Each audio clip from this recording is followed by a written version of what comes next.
de fazer obra, serviço, paciente, amoroso. O homem trabalhava tanto que não percebia que tinha alguém fazendo uma liderança paralela com a liderança dele na igreja. E essa mulher ali estava tomando o lugar do pastor da igreja e estava profetizando para a igreja, e ele lá sentando bloco. Sentando bloco. E ele lá carregando carrinho de terra para lá e para cá.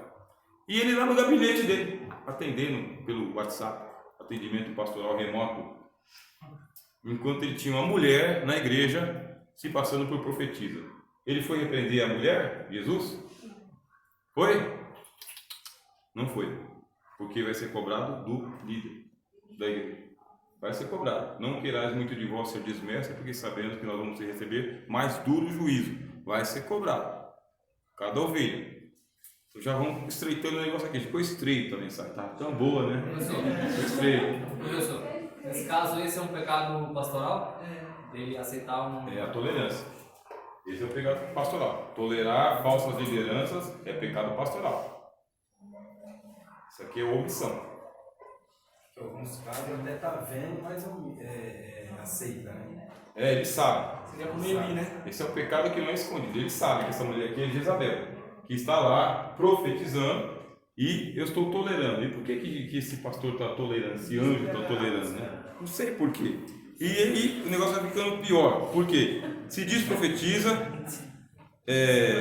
ensine e engane quem? Está enganando a igreja. Como? Pelo ensino. É uma mulher ensinadora. Ó, palavra top. Está influenciando o ensinamento da igreja. Mas o ensinamento da igreja foi entregue para Jezabel desde quando? Qual que é o cuidado que o nosso ministério sempre mantém? É de que haja ali um casal, pastor e a sua esposa, para que um tome conta da igreja e o outro tome conta do círculo de oração, junto com as outras pessoas ali. Não é isso? Sim. E se o pastor tiver casado com a Jezabel, e de carreira. E de carreira. Porque tem um monte de pastor que é reprovado pela esposa, sim. Por quê? Porque ela, como sendo carne de pescoço, ela fica assim, com a cabeça dele pra cá. Fica. Ele consegue repreender todo mundo, só não consegue repreender a esposa dele. Porque é a esposa. E aí é perigoso. Tem um monte de ministério que vai falindo por causa disso aí. Porque ele não percebe, mas a igreja toda está percebendo. Não está? E você foi imbuída de pregar a mensagem nessa noite. Quem mandou te convidar? Né? Jesus, me dá a palavra nessa noite que eu vou pregar no círculo de oração. Com tanto texto bonito, Deus te deu esse texto para você pregar? Foge dele.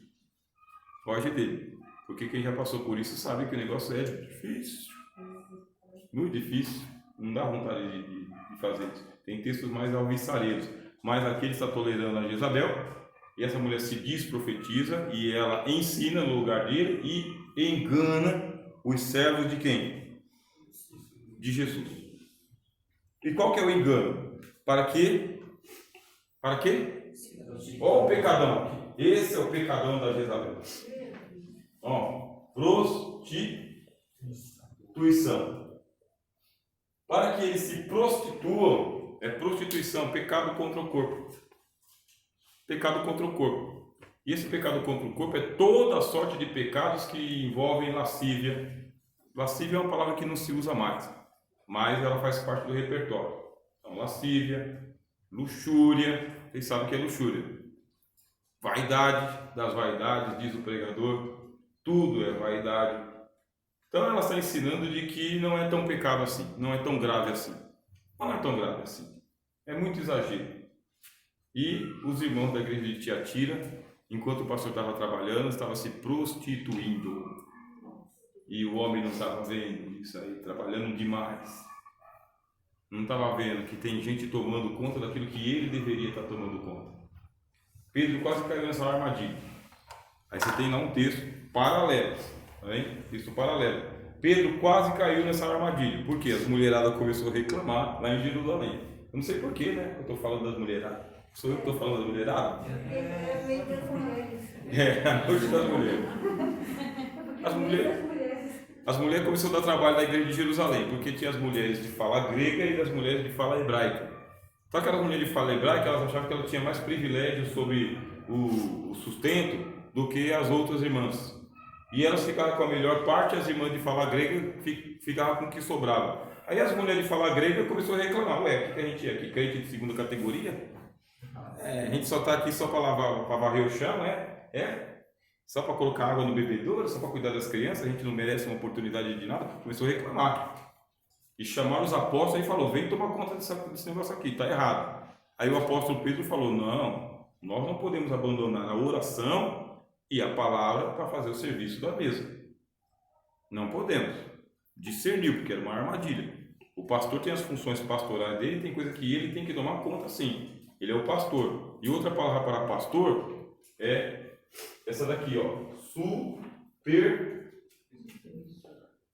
Tá vendo o que é um supervisor? É um supervisor. É um cara que vê mais, uma visão superior. Você vai reclamar o seguinte: mas o pastor tem que ficar sabendo de tudo que acontece na igreja? Lógico, é o marido do traído, meu. Lógico que tem que ficar sabendo. É dele que vai ser cobrado. Então tem que saber sim, tem que colocar os líderes, tirar os líderes, mudar os líderes, colocar os pastores, tirar os pastores, pedir a prestação de contas, tem que passar por ele, tem que ser assinado por ele. Por isso que a gente tenta ter esse cuidado aqui, para de repente a gente não ter um pregador pregando na nossa festividade que não tem nada a ver com o nosso ministério, nada a ver com a nossa doutrina, e está aí, né, distribuindo o WhatsApp e recebendo o WhatsApp das pessoas. Tem um monte. Aí a gente pode criticar o pastor por ele ter esse super cuidado, mas ele tem que ter esse super cuidado, porque ele acreditou na Jezabel e a Jezabel está ensinando os irmãos a se prostituírem, tá? Correndo solto, enquanto que ele está super ativado. É justo isso? Vocês acham justo isso? É só elogio. Conheço as tuas obras, conheço o teu amor, conheço o teu serviço, conheço a tua paciência, conheço a tua fé, vejo que você está trabalhando mais agora do que antes, mas está trabalhando tanto que não percebeu que tem gente fazendo aquilo que era para você fazer. Aí você pega um dirigente e você vê o dirigente e fala: irmãos, aqui nessa igreja tem pouca, aqui eu faço tudo, aqui eu sou porteiro, aqui eu sou auxiliar, aqui eu sou diácono, aqui eu sou presbítero, aqui eu prego, tiro oferta, né, chuto para o escanteio e faço gol. Tá certo isso? Não. Está errado. A pregação está dizendo: não, está errado isso aí. É má administração, é má gestão, é mau pastorado. Porque enquanto ele está fazendo tudo isso aí, tem gente que está atrapalhando. Vamos colocar a casa em ordem? Vamos. Quem vai colocar a casa em ordem? Ele, não você. Você é só o pregador, a pregadora. E o que mais que ela faz? Como?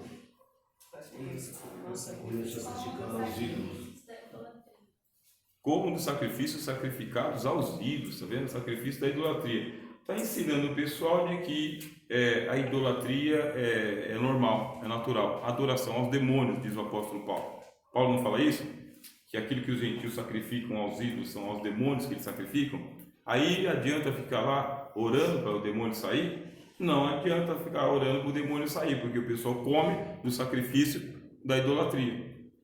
Dentro da igreja. O problema está acontecendo dentro da igreja. Aí Jesus ele diz o seguinte: tenho contra ti. Aí pronto, versículo 21, está o enigma aqui. Que hora que é, por favor? 8h43. 8h43, a gente termina esse versículo, a gente vai ali para o intervalo. Bem? Aí Jesus lhe dá um enigma aqui. O enigma. E dei-lhe tempo para que se arrependesse da sua prostituição. Quer dizer, não é aquele negócio de que caiu em adultério aqui, eu te pego amanhã. É um negócio interessante. Não é aquele negócio de que começou a ficar com lascívia para lá e para cá hoje, amanhã já está sendo revelado pelo profeta da igreja. Também não é isso. Jesus fala que ele deu tempo. Para quê? Para que se arrependesse. Do quê? É isso que você coloca no seu esboço, tá? Ó. Jesus ele dá tempo para o arrependimento do pior dos pecados. O pior dos pecados tem um tempo para que ele possa refletir, se arrepender. Para com isso, deixa disso. O texto está dizendo: você está tomado pela profecia. Você está só fazendo a leitura. Você sabe que vai ter que entregar essa mensagem. Você sabe. A gente que prega, a gente sabe que vai ter que entregar a mensagem desse jeito. que a mensagem é pesada, que ela não vai surtir o efeito do Pentecostes. Isso aqui é um texto enigmático, pesado, e aí você aposta no quê?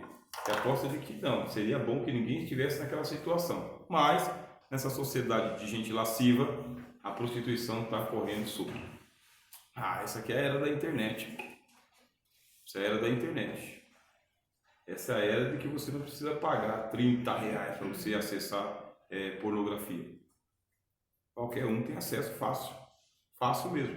Se você é crente e não tiver cultura cristã, você vai assistir filmes dessa natureza, e não só assistir filmes dessa natureza, como imitar atos dessa natureza. E fica por isso mesmo, afinal de contas, Jesus é amor. O senhor concorda? Plenamente, né? Jesus é a favor do amor livre. O senhor concorda? Jesus disse: amai-vos uns aos outros, né? Está liberado. Amacemos uns aos outros, né? Amássemos uns sobre os outros, tá certo isso? Fala. É isso, querido? Não é tolerada a prostituição para ninguém. Para ninguém. Nenhum nível de prostituição. Nenhum tipo de pecado relacionado a pecados sexuais é permitido. É nenhum. Nenhum. Apocalipse diz: ficarão de fora. Junto com os feiticeiros, os idólatras, os mentirosos, aqueles que adulteram, ficarão de fora. E aí pronto, você já sabe que está no estreito, do caminho estreito. E por isso que nós não pregamos o Apocalipse. Ou não é verdade? Porque tem o texto de Filadélfia, por que eu vou pregar no texto de Tiatira? Embora tendo pouca força, não negasses minha palavra, né? Eis que diante de ti pus uma porta aberta a qual ninguém poderá fechar. Não é? Tem um texto tão bom aqui, fácil para me pregar, né?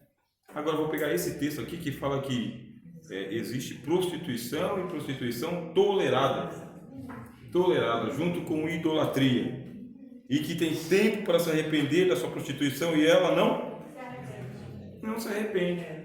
E por que não se arrepende? Aqui está o enigma do texto. Não se arrepende porque o pecado da prostituição ele é um dos pecados que é mais difícil de haver arrependimento. É o mais difícil de todos, é o pecado da prostituição. O apóstolo Paulo falou: todo pecado que você comete é fora do corpo. Todo pecado que você comete é lá fora, é exógeno. A origem dele está lá fora. Mais do que se prostitui, o que disse Paulo? Peca contra o próprio corpo. E esse pecado da prostituição aqui, ele é realmente, ele é explicado de que ele é uma sedução.